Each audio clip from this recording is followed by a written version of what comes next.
മുൻപ് കേരളത്തിലെ ജീവിതം ശരീരത്തെ സ്വാഭാവികമായി പ്രവർത്തിപ്പിച്ചിരുന്നു. ആളുകൾ നടന്നു, കൃഷി ചെയ്തു, കൈകൊണ്ട് ജോലി ചെയ്തു, നിലത്തിരുന്ന് ഭക്ഷണം കഴിച്ചു. പേശികൾ സ്ഥിരമായി സജീവമായിരുന്നു. ഇന്ന് ജീവിതം വ്യത്യസ്തമാണ്. ഓഫീസ് കസേരകൾ, ലിഫ്റ്റുകൾ, കാറുകൾ, മിക്സി, വാഷിംഗ് മെഷീൻ, ട്രാക്ടർ, കൊയ്ത്തുയന്ത്രം മുതൽ എല്ലാ മേഖലയിലും യന്ത്രവൽക്കരണം, കായികാധ്വാനം വേണ്ട. പഞ്ചസാര ചേർത്ത ചായയും ജ്യൂസും പലവട്ടം. ബേക്കറി ഉൽപ്പന്നങ്ങൾ, റെഡി ടു ഈറ്റ് ഭക്ഷണം, ഇതൊക്കെ ചേർന്ന് രക്തത്തിലെ ഷുഗറും കൊഴുപ്പും ഉയരുന്നു. അതിന് പ്രതികരിച്ച് ഇൻസുലിൻ ഉയരുന്നു. ഗ്ലൂക്കോസിനെ കൊഴുപ്പാക്കി മാറ്റി സംഭരിക്കുന്നു.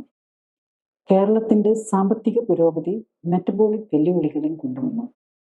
സമ്പന്നതയോടൊപ്പം കായികാധ്വാനക്കുറവും പേശിക്കുറവും വന്നപ്പോൾ അമിതവണ്ണവും കുടവയറും കൊച്ചു കുട്ടികളിലേക്കും മുതിർന്നവരിലേക്കും ഒരുപോലെ പടരുന്നു. ഈ ദുർമേധസ് ഉണ്ടാക്കുന്ന ശാരീരികവും മാനസികവുമായ ആരോഗ്യ പ്രശ്നങ്ങൾ പലതാണ്. കുട്ടികളെയും ചെറുപ്പക്കാരെയും മുതിർന്നവരെയും ഒരുപോലെ രോഗികളാക്കും. കൂടുതൽ അറിയാൻ ലിങ്ക് ക്ലിക്ക് ചെയ്യുക. കൂടുതൽ വീഡിയോകൾക്കായി സബ്സ്ക്രൈബ് ബട്ടൺ അമർത്തുക.